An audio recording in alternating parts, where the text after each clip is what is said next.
kaibigan, ito ang inyong lingkod mula sa Mendeley Reports.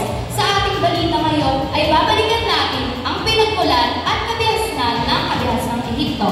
Ako si Michelle Erica Arzaga at ako naman si Precious Kate Valencia. Tunay na naman na puno ng kasaysayan ng kabihasnang Ehipto. Ngunit, paano nga ba nagsimula ang lahat?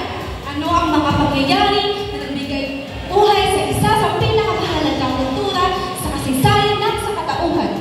Mula sa malalim na alamat hanggang sa mga bagong pag-aaral, ang pagsilang ng kabihasnan ng Ehipto ay pinapaligiran ng misteryoso at kagilagilalas na mga pangyayari.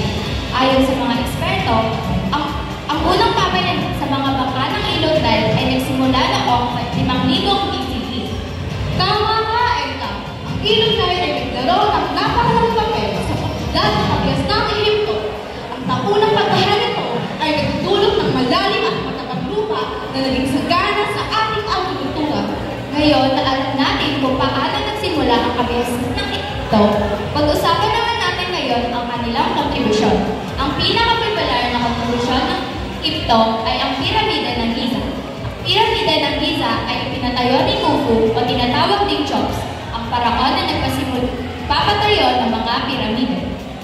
Tunay ngang napakagandang Piramida ng Giza. Isang pang-kontribusyon ng Ehipto ay ang Book of the Dead. Ito ay koleksyon ng mga larawan sa kabilang buhay at nakadetalye dito ang paraan ng mummification sa mga patay.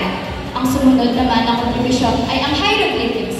Ang hieroglyphics o paraan ng pagsulat gamit ang mga larawan ay nagmula sa panahong ito. Kaugnay nito, natuklasan din ang paggamit ng sinangút papel na gawa sa pakro.